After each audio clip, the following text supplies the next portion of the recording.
একটা ভয়ানক ট্রেন্ড দিন দিন বাড়ছে ভারতে। বিয়ের পর একে অপরকে সহ্য পর্যন্ত করতে পারছে না।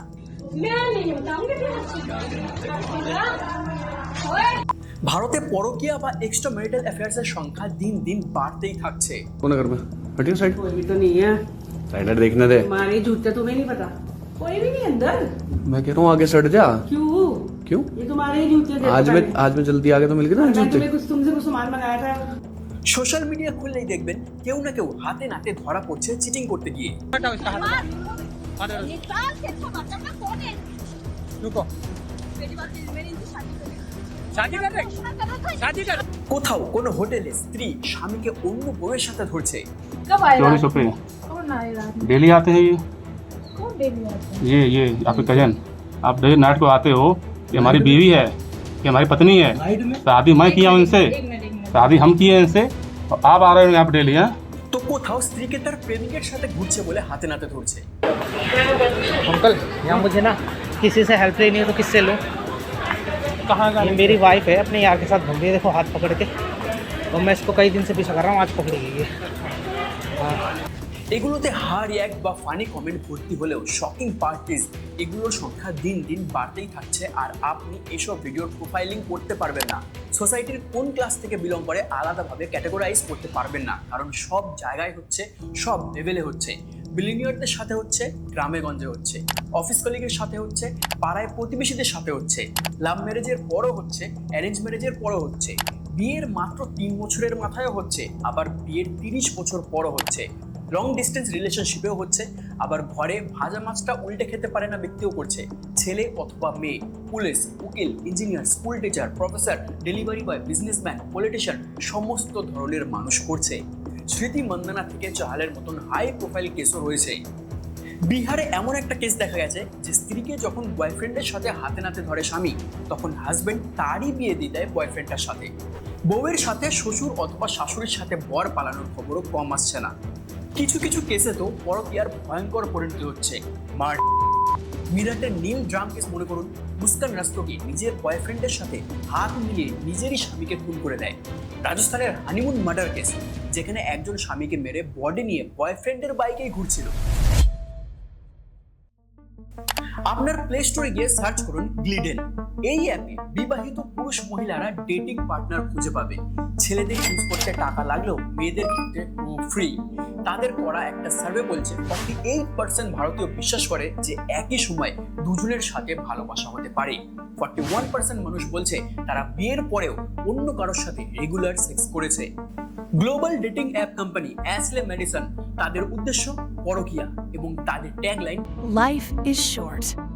Have an affair. তাদের ইন্ডিয়ান সার্ভে রিপোর্ট বলছে শুধু মেট্রো সিটিতে নয়, টিয়ার 2 টিয়ার 3তেও হু করে সাবস্ক্রিপশন বাড়ছে। আপনি ভাবছেন এগুলো হয়তো আজকালকার ছেলে মেয়েরা বেশি করছে, কিন্তু আমি একটু পরে এমন শকিং ডেটা দেব যা দেখে আপনারা অবাক হবেন। তবে হ্যাঁ, দিন দিন এটা বাড়ছে, বিশেষ করে আফটার কোভিড প্রচুর বেড়েছে এবং সোশ্যাল মিডিয়ার জন্য এগুলো বেশি সামনে আসছে এবং ভয়ঙ্কর ডার্ক সাইড রয়েছে। এমন ভয়ঙ্কর কেস বলবো আর রিয়েলিটি চেক দেবো যে বিয়ে সংসার করার ইচ্ছে মরে যাবে। নমস্কার, আমি অনির্বাণ। আগে আমরা দেখতাম ঠাকুমা ঠাকুরদার জেনারেশন বছরের পর বছর একসাথে এক ছাদের তলায় কাটিয়ে দিচ্ছে, অথচ এখন ভালোবাসা হচ্ছে ডেটিং অ্যাপে। সিরিয়াস রিলেশনশিপের বদলে সিচুয়েশনশিপের দিকে বেশি ঝুঁকছে। কিন্তু কথাটা কতটা সত্যি? হিস্টোরিক্যালিও আমরা পরকীয়া দেখেছি, কিন্তু আমাদের ঠাকুরদার আমলে সোশ্যাল মিডিয়া ছিল না, ডেটিং অ্যাপ ছিল না, অ্যাক্সেস ছিল না করার, আর জয়েন্ট ফ্যামিলির কনসেপ্ট ছিল। বউরা সারাক্ষণ বাড়ির কাজে ব্যস্ত থাকতো, আর বাড়িতে কেউ এলে পর্যন্ত পাড়ার কাকিমারা সিসিটিভির মতন সব লক্ষ্য করতো, তাই চান্স কম ছিল করার। কিন্তু প্রবলেম ছিল না এটা বলা যায় না, বরং 70s সময় আমেরিকায় ইনফিডিলিটির হার সবচেয়ে বেশি ছিল এখনের থেকেও। আর তখনকার মানুষকে জিজ্ঞেস করে দেখুন চিটিং মানে কি, মোস্টলি উত্তর দেবে কারোর সাথে ফিজিক্যাল হওয়া। কিন্তু আজকে কারোর সাথে ফিজিক্যাল হওয়া তো দূর, তার আগের পার্টেই পার্টনারকে আটকে দেওয়া হয়। কার সাথে কথা বলছো, ওর ছবিতে লাইক দিয়েছো কেন, অমুকের পোস্টে কমেন্ট করছো কেন, এখানেই বাউন্ডারি সেট করে দেওয়া হয় বেশি দূরে যাওয়ার আগেই। মিলেনিয়াল এবং জেনজি আগেকার দিনের জেনারেশন এক্স বা বুমারদের মতন মুখ বুঝে সহ্য করে নেয় না, মানিয়ে নেয় না, আগেই আটকে দেয়। এটা টেলিগ্রাফের 2006 আর্টিকেল। শুধু এখন হচ্ছে এটা বলা যায় না। কিন্তু যখন আটকাতে পারে না, লুকিয়ে যখন কোনো বিবাহিত পুরুষ অথবা মহিলা নিজের সম্পর্ক বহির্ভূত কোনো পর পুরুষ অথবা নারীর সাথে সম্পর্কে যায়, সেটাকে পরকীয়া বা এক্সট্রা ম্যারিটাল অ্যাফেয়ার্স বলে, যাকে আইনের ভাষায় অ্যাডাল্ট্রি বলা হয়, যেটা 2018 পর্যন্ত দণ্ডনীয় অপরাধ ছিল। অর্থাৎ একজন স্বামী যদি অন্য কোনো বিবাহিত মহিলার সাথে শারীরিক সম্পর্ক করে তখন পরকীয়ার জন্য তার সাজা হতো, কিন্তু 2018-তে সুপ্রিম কোর্ট এটা বন্ধ করে দেয়। ফলে কি হলো? গ্লিডেনের মতন অ্যাপে ইউজার এবং সাবস্ক্রিপশনের সংখ্যা বাড়তে থাকলো, খুল্লা বিবাহ বহির্ভূত সম্পর্কে জড়াতে থাকলো, ম্যারেজ পার্টনারের সাথে চিট করতে লাগলো। মার্চ 2020 থেকে মে 2022-এর মধ্যে 9 লক্ষ নতুন সাবস্ক্রাইবার অ্যাড হয়েছে ওই অ্যাপে। এমনিও আপনি 10 বছর আগে পরকীয়ার কথা এত ওপেনলি শুনতে পেতেন না। অমিতাভ বচ্চন, রেখা, ধর্মেন্দ্র হেমমালিনী, মিঠুন শ্রীদেবী, সানি দেওয়াল, ডিম্পল কাবাডিয়ার মতন বলিউড স্টার বা সেলিব্রিটিদের মধ্যে এগুলো কমন হলেও এখনের মতন নিজের পাড়ায়, পাশের বাড়ি, অফিসের ভিতর, ফ্ল্যাটের বিল্ডিংয়ে এত কমন ছিল না। আগে হতোই না একদম তা নয়, কিন্তু অনেক সিক্রেটলি আপনি জানতেও পারতেন না। হাই সোসাইটিতে হতো, কিন্তু এখন ঘরে ঘরে ঢুকে গেছে। সম্পর্ক ভাঙছে, ডিভোর্স বাড়ছে। ডিভোর্সের অন্যান্য কারণও রয়েছে, কিন্তু এটাও একটা অন্যতম কারণ। এই গ্লিডেন অ্যাপ 2020-তে একটা ডিটেল সার্ভে করে 25 থেকে 50 বছর বয়সীদের মধ্যে যারা টপ সিটিতে থাকে ভারতের, তারা বলছে 55% বিবাহিতরা একবার না একবার পার্টনারের সাথে চিট করেছে এবং অর্ধেকের বেশি তারা মহিলা। এদের মধ্যে ম্যাক্সিমাম মহিলা মুম্বাই, বেঙ্গালোর, কলকাতার। এদের ডেটা অনুযায়ী একটা মিথ ভাঙে যে মেয়েরা বেশি ফেথফুল থাকে সম্পর্কে ছেলেদের থেকে।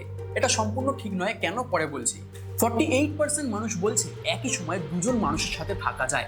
46% বলছে সম্পর্কের থেকেও চিট করা যায়। এমনকি 7% লোক এটাও বলছে যে তারা কিছু না ভেবেই পার্টনারকে ক্ষমা করে দেবে। 40% বলছে সিচুয়েশন বুঝে মাফ করা গেলেও যেতে পারে।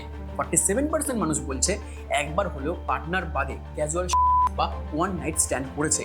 41% বিবাহিত মহিলা বলছে নিজের স্বামী ছাড়াও অন্য পুরুষের সঙ্গে রেগুলার ইন্টারকোর্স করেছে।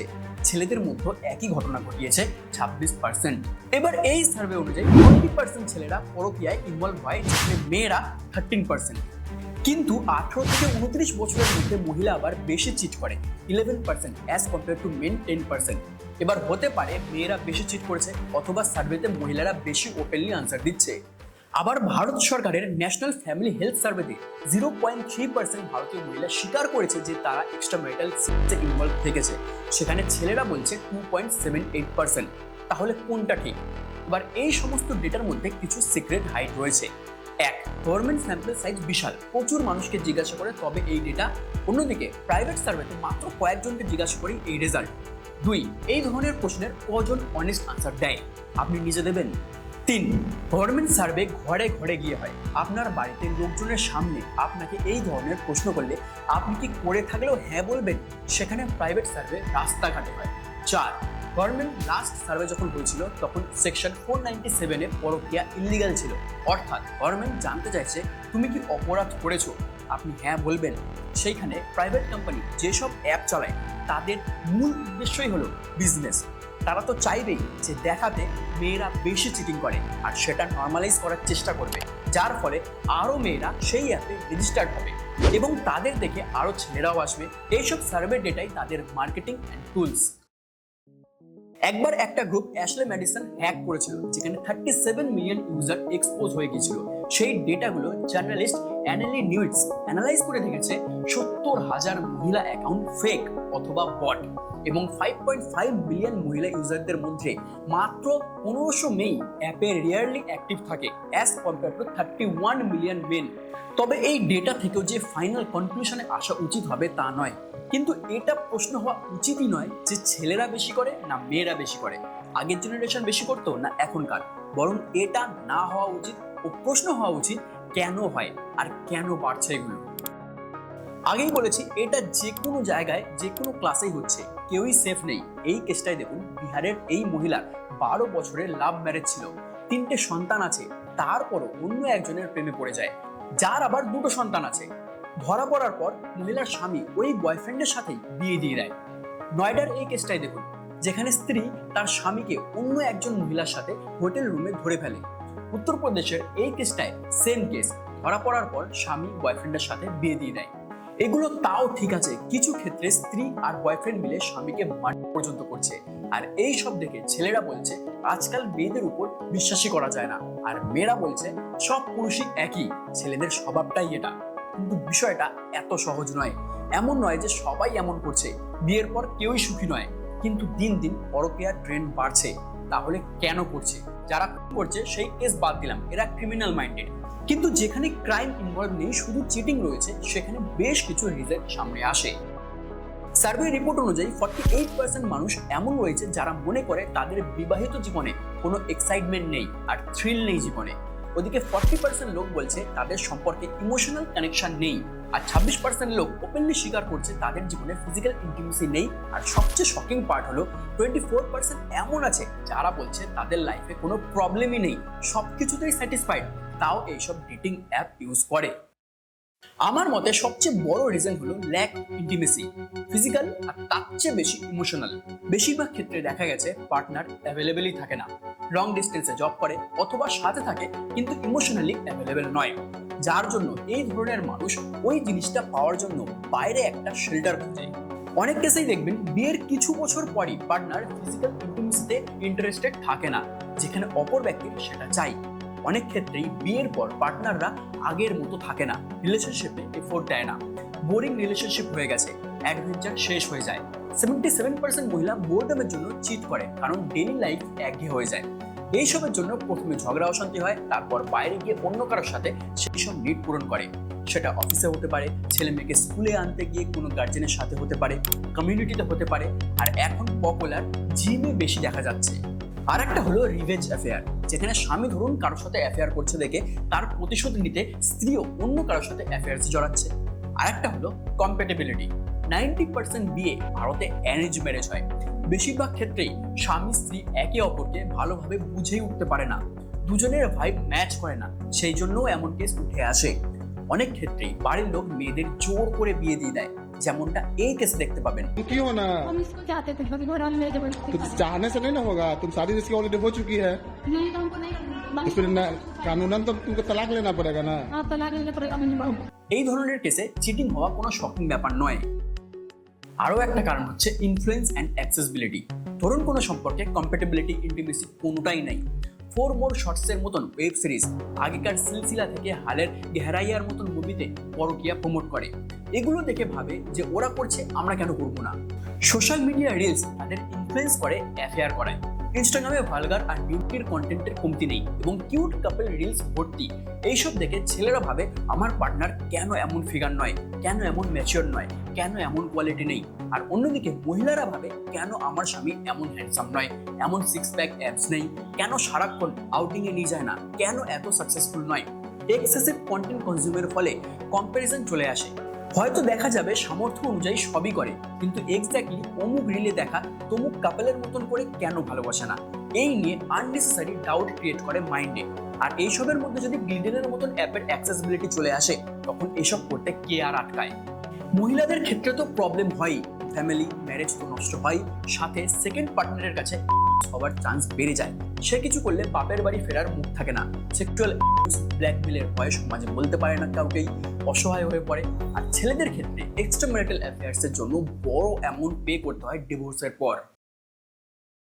জীবনে সুখী থাকার অধিকার সবার রয়েছে, তাই ওয়াইজলি পার্টনার চুজ করুন। ইন কেস পার্টনারের সাথে ভালো না থাকলে ডিসকাস করুন। Torture, abuse, dowry related issue হলে ডিভোর্স দিয়ে নতুনভাবে জীবন শুরু করুন।